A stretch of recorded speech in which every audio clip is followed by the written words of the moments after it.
Today is February People know it's 19th. more in Oshaleta than they do in Barnesville. Yeah. Today is February 19th, 2018. My name is Joe Todd. This is an interview with Montie Barham in Barnsdall, Oklahoma. So, where were you born? Tulsa, Oklahoma. And when's your birthday? 8551. Who is your father? Montie B. Barham. And your mother? I forgot my mother. Joanne Hockeride. No, Rick Bewley's her maiden name. You would say, just say Joanne Bewley. Bewley. B-E-W-L-E-Y. Okay. Did you go through school in Tulsa? I went to school probably in 14, 15 places. Why? My dad, they were divorced. He just moved from one place to the next and worked one job, go somewhere else. I had to move on. I remember there's times I wanted to play football, and I'd get in a school like in Arkansas. I wanted to be suited up in football. He pulls me right out, go somewhere else. I ended up graduating in Ramona. Okay. That's where you started. Yeah. Well, why'd your father move so much?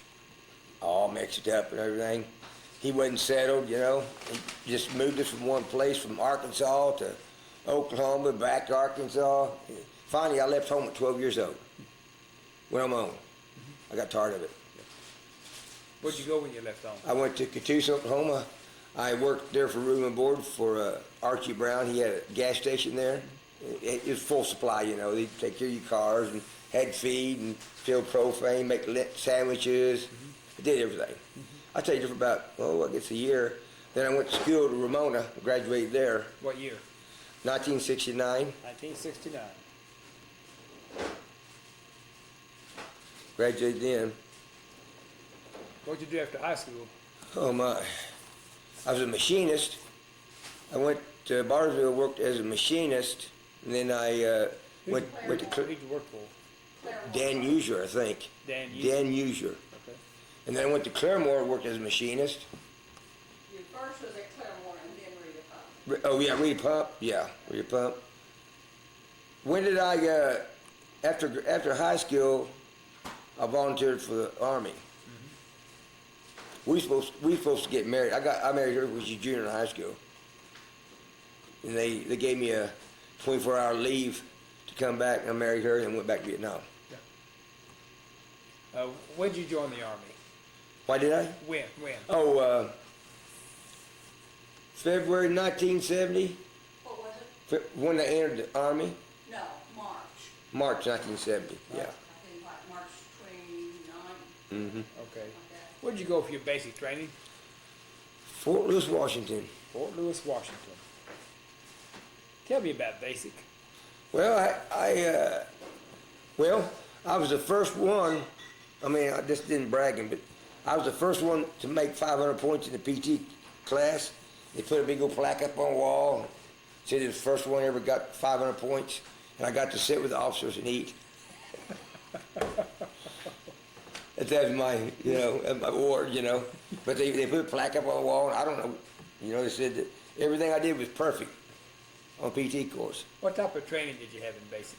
I had the infantry. Infantry? Yeah. Mm-hmm. And basic lasted how long? I want to say 9 weeks. Mm-hmm. Yeah. About 9 weeks. And then from there I went to Fort Polk, Louisiana, Tigerland. Hey, tell me about You it. went to Alabama. Oh, wait, yeah. I went to Alabama for door gunner school. Okay. Forgot about Then you that. went to Fort Lewis.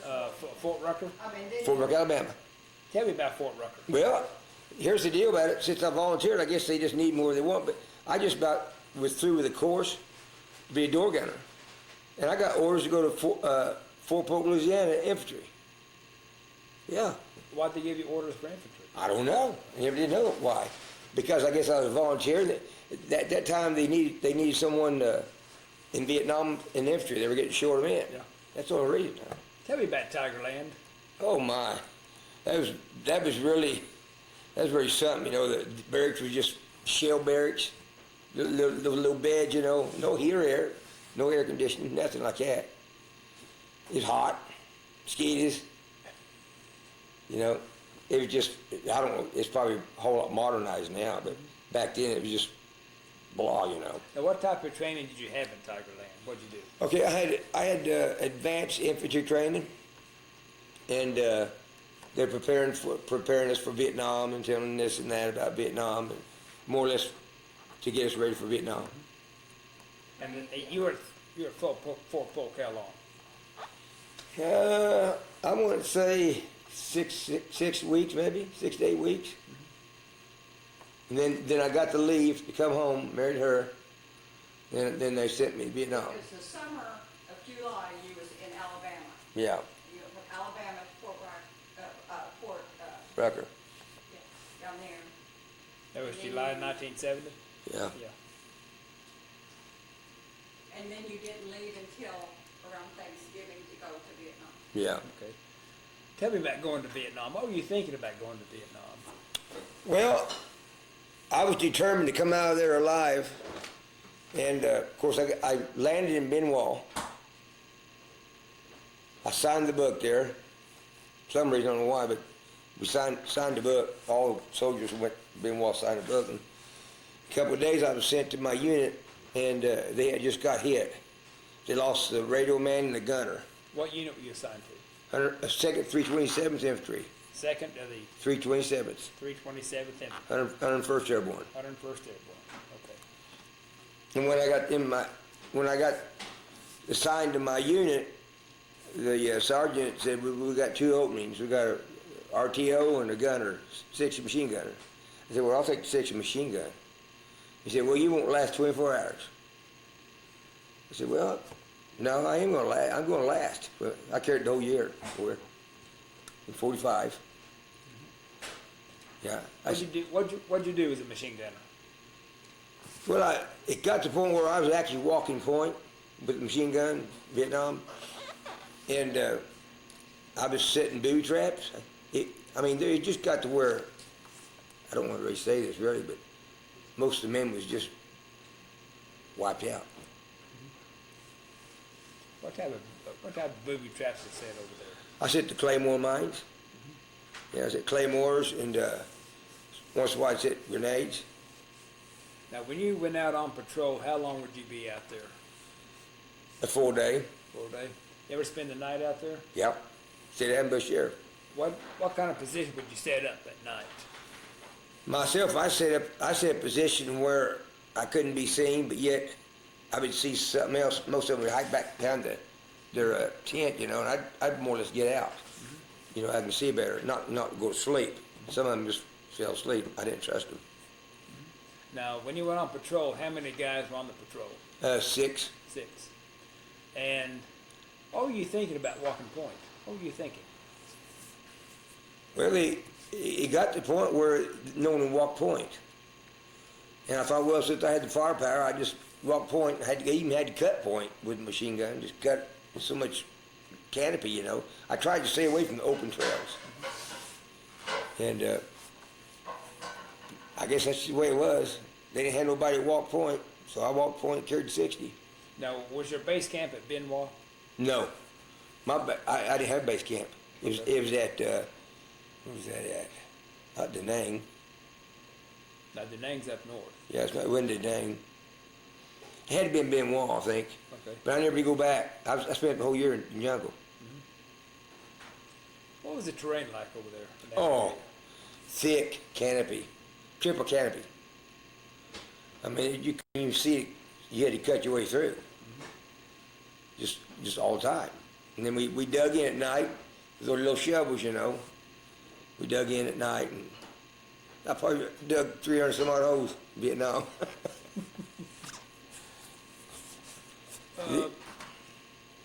In that area, was there more VC or was it NVA down there? We seen VC and NVA. When we went into close to Hamburger Hill, we went back to Ashaw Valley, and we landed at Ashaw Valley, and because I had been there for quite a while, I got to noticing there was grenades, and everybody was coming off hill. They were running. I said, don't run! I was trying to holler at them. It's set up with grenades. It's just like this. Tip of the hill all the way down. Just grenades, boot traps. Two guys got blowed up coming off that helicopter. I couldn't yell hard enough, but finally they heard me and they stood still. But the sergeant said, incoming, because that first grenade went off. Yep. He thought we were getting incoming. Normally you run off side of the hill, hit cover. And that's what happened. So they actually finally heard me and they stopped. We got out of there. But they had grenades everywhere, those VC.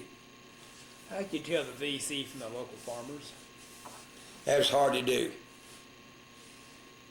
They could be in their what do you call it? They could be in their village, and you wouldn't even know the difference.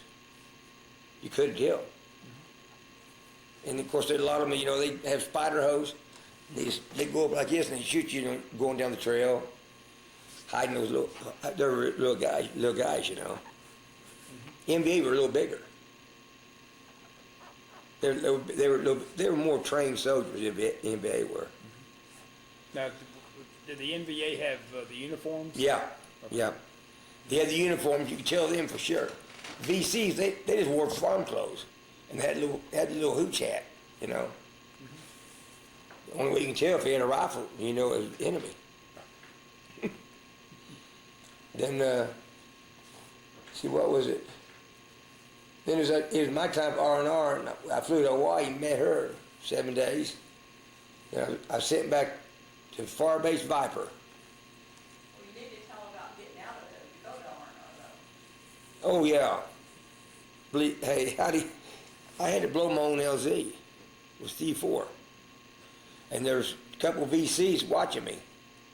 And I don't know why in the world, they didn't shoot me. But I had to blow that with C4 to get out of there to come see her. Why'd you have to blow your own? Because all the guys got sick. 3 squads got sick with some kind of, I hauled 2 or 3 of them out off my back to get them to safety because they're real sick. I don't know what it was. Some kind of jungle disease. Everyone just came down with it, but me. And they were real sick. I don't know what it was. But I blowed that LZ and they came in and had to jump up on the skids to get out of there. Finally, I jumped on the skids and crawled my way in. You get all the guys out too? Yeah. Carried them out. They finally got to somewhere to get medical attention, but every one of them was sick, and I had to carry them on my back. There wasn't nobody to take care of them. I did that more than once, too, believe me. And then after I blew my LZ, I flew out of there and got on a plane and met her. And then from the 7 days, we were in Far Base Viper, and that's where I ended up at Far Base Viper. And the lieutenant said, we got a reconnaissance to go down this trail. I said, no, don't go down the trail. The trail was used. We had 15 guys. I was the lead. And this one guy named Bill Manaya, he wanted so much to carry my machine gun, he begged me for 11 months to carry that machine gun. So this one time I let him carry it, because I was sure I would get ready to get out of there. I let him carry my machine gun, I got his rifle and walked behind him, he's walking point. And we were the lead squad up there on that trail. We were going down the trail and I was watching because I knew you don't want to go down and use trail, and I heard just click. And it blowed up between him and me. Mortar round. I mean, I almost hit the impact of it. It blew my helmet off. The rifle went somewhere, blew all my clothes off, and got him. It messed him up real bad. His groin area and his legs. I had it all over me. In my hands, eyes, knees. And I just fell to the ground. I thought I was dead. And was it mortar came in or was it a booby trap? Booby trap. Booby trap. Had been a mortar booby trap. It was big. Just, Blow my ears, I couldn't even hear. Finally, I come to. I went over to see about him. He was bad off. So we called in a medevac, and the medevac came in, and they couldn't get down to us, so they hovered above us. And I was going to say, well, why don't they drop the basket of the rescue hoist? So they dropped the rescue hoist with arms, you know. Arms go down, and you get on them, and they ring you up to the helicopter. Well, I was trying to get him on it. And about the time I got him on the rescue hoist, they took off, and it caught my leg, and I was on a rescue hoist. And so I was going up through these trees. And I had limbs all in my body, my skull. And then I got about 35 to 40 feet up in the air. Bill Manay wrote the same letter. And all I remember was, I looked up at the door gunner, and he looks back to the pilot and says, there's a man down there. And the pilot says, got the cable. So I come back down through the trees 40 feet out of the air. I'm just about dead by now. I mean, they said I had limbs in my back and limbs in my front and limbs in my skull. It was something else. And then I didn't get him on the rescue horse, so he was still bleeding real bad. I was trying to help him. They bring out another helicopter. This time they lower the basket. So I get him in the basket. They get him in there. And about that time I heard another booby trap back down there. The guy got his leg blowed off. They called him Major Norris. And so they were bringing him up. I got Bill on there. I was the last man. And I told the guys, don't raise his leg up. He'll go into shock. And they did. He went into shock. And then when they got us on, got those two on there, I had to jump up on the skid because there were no baskets. They were in the basket. I got in there in helicopter finally, and they flew us to the medical center and took care of, I guess they sent Bill to somewhere else because it messed his groins up in his leg. And of course, Norris had his leg blowed off. And I won't ever forget that when I went in there, the corner of those hospital rooms was just legs. In one corner just piled up. In the other corner would be arms piled up. It's just like a slaughterhouse. And then after I got well, I went back out in the country again for just a couple of days. And there was time for me to go. Well, when it was time for me to go, I didn't get no helicopter come in. So I had to get my compass and I had to get my map out, find out where I came from to get back. And I was going through enemy lines to get back to base so I can go home. I traveled a long ways. Finally, I came up to another unit, and they got me in there on a Jeep. But I probably traveled 50 miles through enemy territory. You still down around Benoit, in that area? But no, I was on Firebase Viper at that time. Where is Firebase Viper? I don't know. It was a bad place. Is it down south, up north, or where? Let's see. I'd say it's up north. Up in the Central Highlands, or Yeah. up around Playcool? Yeah, because it was, some of the mountains were kind of high. But I had come. We met the enemy. I'd say about 6 or 7 times. Yeah. I couldn't tell you how many I killed, but I know one thing. It was bad enough. Yeah. What are the monsoons? Oh, 6 months monsoon, day and night. Rain all the time. And that's the truth. 6 months of rain, day and night. And what's so bad about it is sometimes if the moon came out, you couldn't use those ponchos because they shine. The enemy would attack or put mortar rounds on you. So you're laying in that rain trying to sleep in the mud. But after I got back, I mean, there was a lot happened between there and there, you know. Oh, yeah. We had a lot of, we had a lot of combat, and I don't know if I want to tell you the bad things because some guys might not want to hear it, but a lot of the guys would shoot themselves, pull grenades, put their legs out, get shrapnel on it, and most of them was on cocaine. I saved more lives than I killed. I saved more GIs. I couldn't count the men I saved compared to me trying to live myself and fight the big cop. It was a mess. It really was. To keep them alive, those soldiers. But after I got all that done, got back home, that was quite a grand entry, see my wife there. Tell me about coming home. You know, really, I couldn't remember from the time I left Vietnam, the time I got to Tulsa. I just was seeing her, all the time. I was wanting to see her, and it felt so weird because the terrain there in Vietnam was so much different from here. I just thought I was in a different world. I got out there, the trees are different, and just a weird feeling. When you came home, where'd you land? Tulsa. You landed in Tulsa? Yeah. Okay. And she met me there. Mm-hmm. Yeah, and then here's where the story gets to where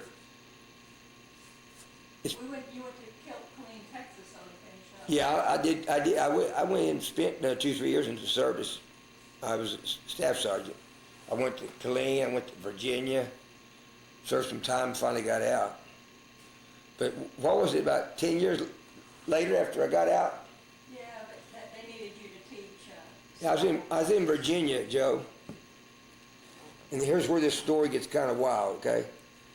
I was in Virginia, and I was sitting at a table with two guys.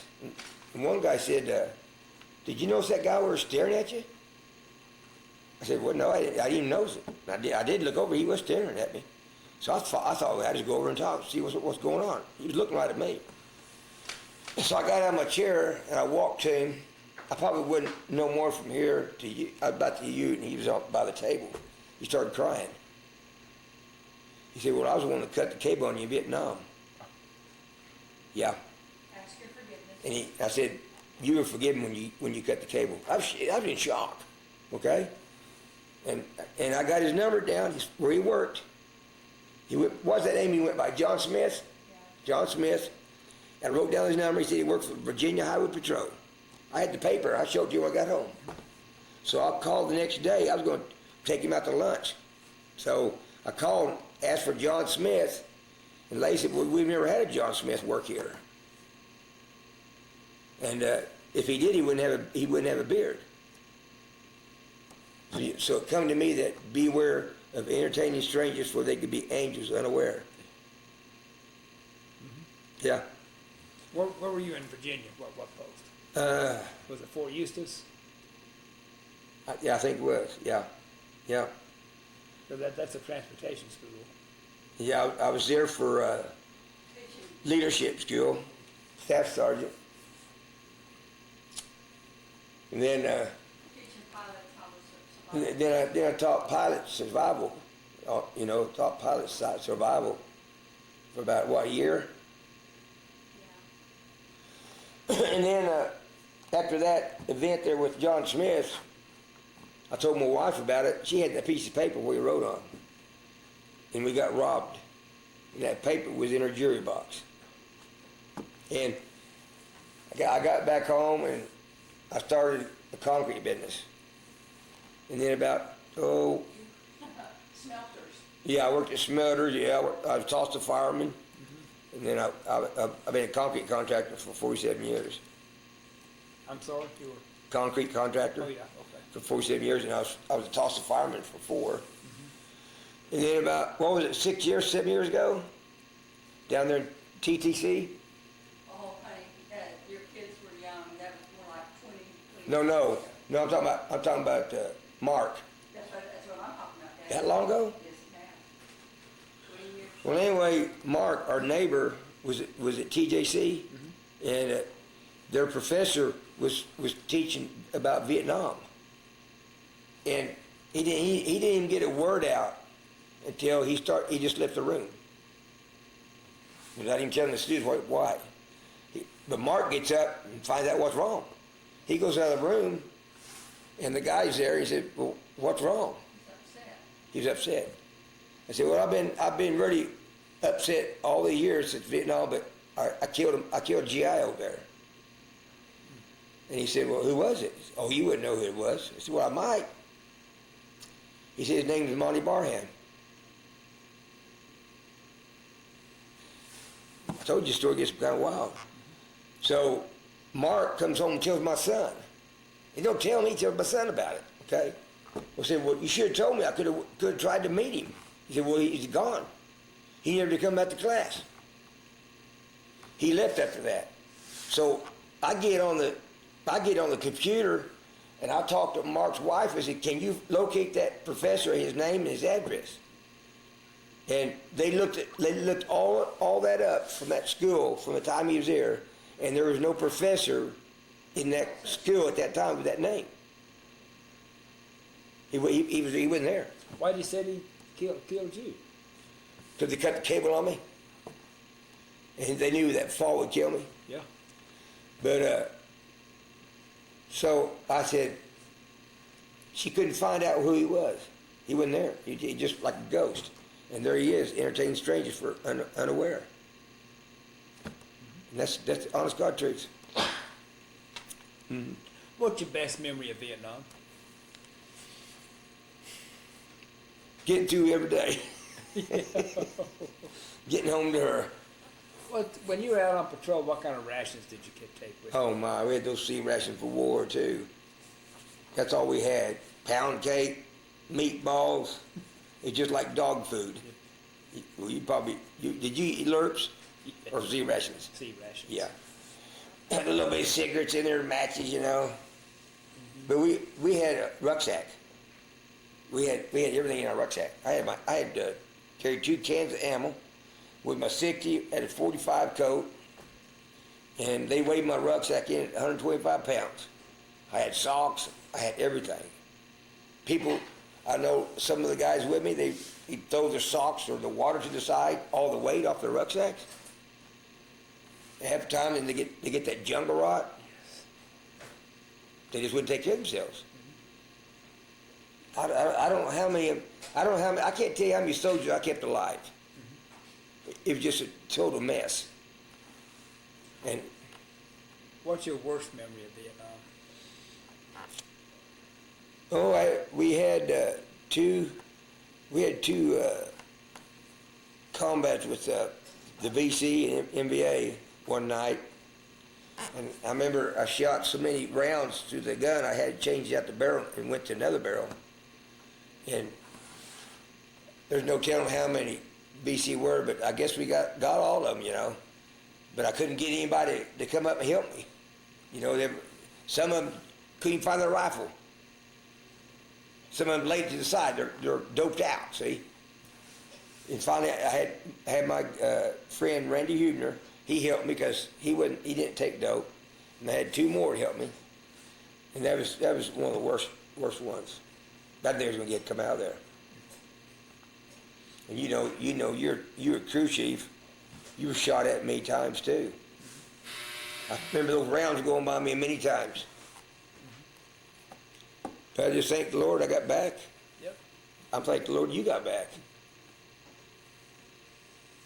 So tell me again describe going out on patrol. Okay. Well, of course, I had started on patrol probably in my 3rd month. There was someone else doing patrol, and then finally I took over at the 3rd month and went all the way to my 12th. But I knew booby traps. I'd watch for booby traps. I'd watch for the depression in the ground for spider holes. I found quite a few of them and opened them up. There wasn't nobody in it. But they'd always shoot you in the back as you go by the trail, see. And once in a while, if you go, you might see them running down through there, you know, waiting for us. And that's what I did. It's pretty spooky, but I feel like nothing was gonna get me. I was determined to get out of there alive. It's pretty dangerous. You know, we had quite a bit of action there. What's the longest patrol you were on? The longest? Mm-hmm. Oh man, 5 days. How were you resupplied? They just resupply us with a box of sea rations. Mm-hmm. Sometimes we were wanting supplies, and the helicopter was what they call socked in, because the monsoons have a fog above, you know. We couldn't get resupplied. And there was a time there where we didn't have no water to drink. So I cut the bamboo, sucked water out of bamboo. I told the other guys to do the same thing. We didn't have water. There's times that we didn't get resupplied. And there, of course, everybody get their sea rations, be someone throwing cans over here, you know. I don't want that. You want this? Trade me for this. Next thing you know, they're throwing all the sea rations when they don't have to eat. Crazy. What was the reaction of the local people to you? Oh my. What, come off plane? I didn't want them knowing I went to Vietnam. They took everybody by the My Lai incident, killing babies. And they would actually come up to you and spit you in the face. So I just kind of more or less just went out there as quick as I could, got on the plane, you know. I think I had to get on about 3 planes to get to Tulsa. Now, when you came back to the States, you landed, what, at Travis or Oakland or Travis. SeaTac, Seattle? Yeah. And then I think we left from there and flew to Tulsa. That's a long flight to Vietnam. When you were on patrol, you go through any villages? No, I didn't go through villages. We were more or less in the thick jungle and mountains. We were actually away from villages. Have any contact with the mountain yards? Nope. Nope. We were close by there. See, when was Hamburger Hill? 68? I think so. We lost 17 soldiers. No, it was 69, 70, 70. No? Yeah, No, I'm talking about Hamburger Hill. yeah, it had to be 70 years No, old. there. Tent 68 was a big tent. Yeah, big tip. I was there for that. Yeah, it's bad. That was a bad one. Yeah. I got there in 69. Did you go out during the tent flying?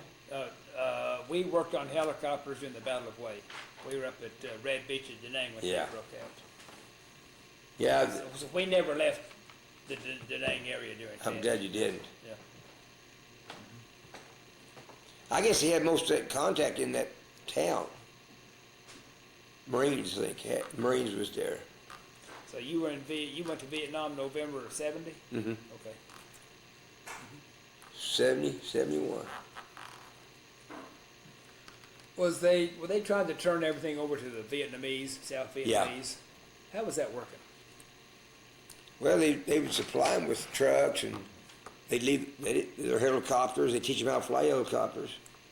I guess they gave them a lot of stuff. A lot of stuff they never could bring back. They supplied them with everything, really. Of course, the VC even took some of them. You know. Did you think South Vietnam would fall? Yeah, because the North Vietnamese would always be around them and stop them. I don't know how it is now. I know that there's some Americans are going over there and they're drilling for oil. Would you join the Army again? No. I'd like to do a word association. I'll give you some words and you give me your reaction. Okay. First one's basic training. Well, both places, Fort Rucker and Fort Lewis. It was quite a training. Tigerland. Oh yeah, hot, mosquitoes, hot in the barracks. It was pretty well backdated. Vietnam. That was a really new experience, Vietnam. I just didn't want to know what to expect.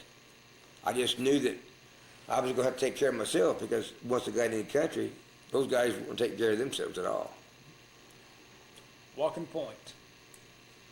I walked point, it didn't bother me. I was more or less ready for anything.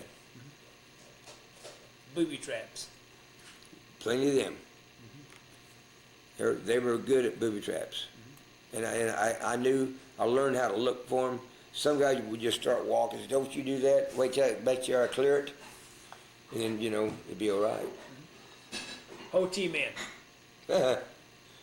That's what, yeah, we had those pamphlets. You dropped them out of helicopters, wouldn't you? No, we didn't. You didn't? But others did.